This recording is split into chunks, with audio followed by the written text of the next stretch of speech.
আমরা সকলেই কম বেশ জানি যে আল্লাহ সুবহানাহু ওয়া তাআলা আমাদের সকলের রিজিক, আমাদের সকলের হায়াত এটা নির্ধারণ করে রেখেছেন। ঠিক না ঠিক?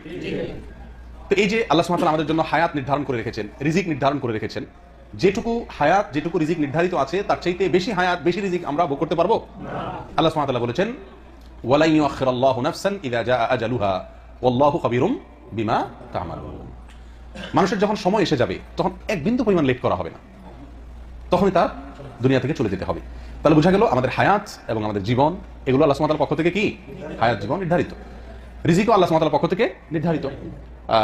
নবী সাল্লাল্লাহু আলাইহি ওয়াসাল্লাম বলেছেন, সহিহ হাদিসে আসছে যে একটি শিশু যখন মাতৃগর্ভে 4 মাস বয়স হয় গর্ভে, তখন আল্লাহ সুবহানাহু ওয়া তাআলার পক্ষ থেকে একজন ফেরেশতা আসেন, আল্লাহ একজন ফেরেশতাকে পাঠান।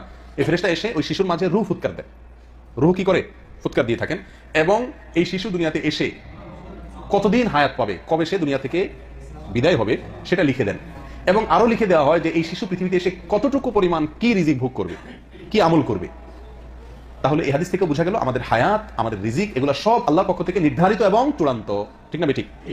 অথচ আমরা জানি অনেক আমল করলে, কোরআন এবং সুন্নাহ অনেক আমলের ব্যাপারে আমাদেরকে নির্দেশ করা হয়েছে যে অমুক আমল করলে, অমুক কাজটা করলে আমাদের রিজিক বাড়ে, হায়াত বাড়ে, এরকম আছে না? তার ভিতরে একটি উল্লেখ করার মতো সহিহ বুখারীতে আসছে, আনাস ইবনে মালিক রাদিয়াল্লাহু তাআলা বর্ণনা করেছেন, নবী সাল্লাল্লাহু আলাইহি ওয়াসাল্লাম ইরশাদ করেছেন, মান সাররাহু আন ইউবসাতা লাহু ফি রিজকিহি আও ইউনসা লাহু ফি আসারিহি ফালিয়াসিল রাহিমা।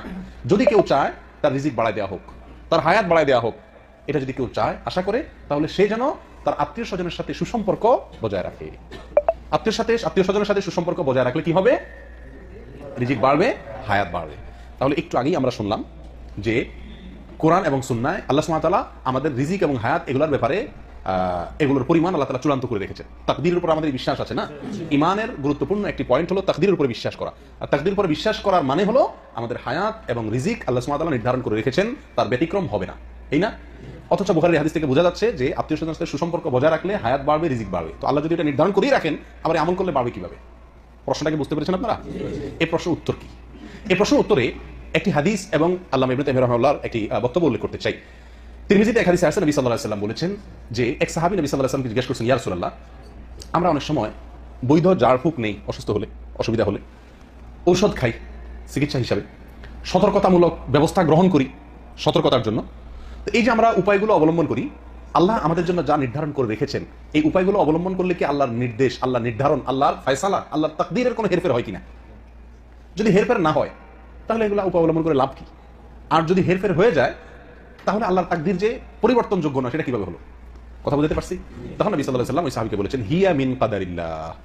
অর্থাৎ এই যে আমরা ওষুধ খাই, ডাক্তারের কাছে যাই বাঁচার জন্য, হায়াত যাতে থাকে, যাতে না মারা যায় সেজন্য, সুস্থ থাকার জন্য, রিজিকের জন্য আমরা যত উপায় অবলম্বন করি, এই উপায় অবলম্বন করব এবং তার ফলে সুস্থ হবো, সুস্থ হওয়ার ফলে আরো কিছুদিন বাঁচবো, এগুলো সব আল্লাহর তাকদীরে কি আছে? লিপিবদ্ধ আছে।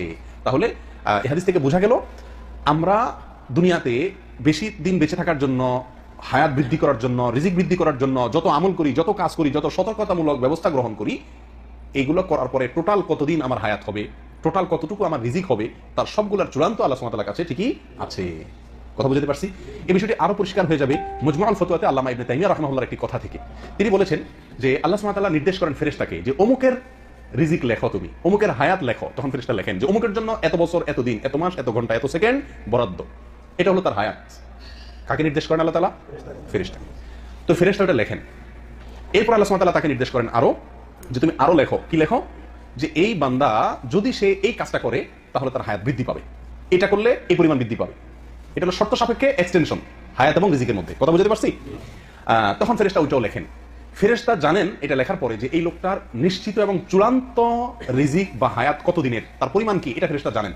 কিন্তু ওই যে শর্ত সাপেক্ষে এই কাজ করলে বাড়বে, না হলে বাড়বে না, এটা তার কাজের উপর নির্ভর করবে।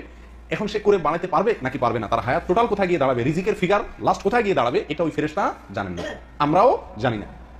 কিন্তু আল্লাহ সুবহানাহু ওয়া তাআলা ঠিকই জানেন। তার মূল হায়াত, মূল রিজিকের সঙ্গে তার নেক আমল করলে, ভালো কাজ করলে, সতর্কতামূলক উপায় অবলম্বন করলে যোগ হতে হতে আমাদের হায়াত কোথায় গিয়ে ঠেকবে, আমাদের রিজিক কোথায় গিয়ে ঠেকবে, সেই চূড়ান্ত শেষ পরিমাণটুকু আল্লাহ সুবহানাহু ওয়া তাআলা ঠিকই জানেন। তাহলে আমরা বলতে পারি যে আমাদের তাকদীর এবং রিজিক এটা আগে থেকে আল্লাহ তাআলা চূড়ান্ত করে রেখেছেন। আর আমরা আমলের মাধ্যমে, কাজের মাধ্যমে, সতর্কতামূলক উপায় অবলম্বন করার মাধ্যমে আমাদের রিজিক এবং হায়াত বাড়তে বাড়তে কোথায় গিয়ে দাঁড়াবে সেটাও আল্লাহ সুবহানাহু ওয়া তাআলার ইলমে ঠিকই আছে। অতএব সেটাও আল্লাহর তাকদীরেরই অন্তর্ভুক্ত। তবে তাকদীরের দুইটা শ্রেণী, কিছু পরিমাণ হায়াত, কিছু পরিমাণ রিজিক যে চূড়ান্ত, যেটাকে তাকদীরে মুবরাম বলা হয়, সেটুকু হয়তো আমরা ফেরেশতা জানেন, ফেরেশতা জানেন, আমরা তো সেটুকুও জানি না। আর গায়রে মুবরাম যেটা অচূড়ান্ত, যেটা আমাদের কাজের সঙ্গে সংশ্লিষ্ট অচূড়ান্ত, সেটা আমাদের দৃষ্টিতে অচূড়ান্ত। ফেরেশতা যিনি, তার দৃষ্টিতে অচূড়ান্ত, যিনি নির্দেশ করা হয়েছে যাকে লেখার জন্য, কিন্তু আল্লাহর কাছে সেটাও কি চূড়ান্ত এবং নির্ধারিত। তাহলে আমরা নেকামল করে রিজিক বাড়াচ্ছি, হায়াত বাড়াচ্ছি, এই বাড়ায় বাড়ায় কোথায় যে ঠেকবো এটাও আল্লাহ জানেন, অতএব ওইটাও আল্লাহর তাকদীরেরই অংশ। কথা বুঝে আসছে ভাই? আল্লাহ তাআলা আমাদেরকে বোঝার তৌফিক দান করেন।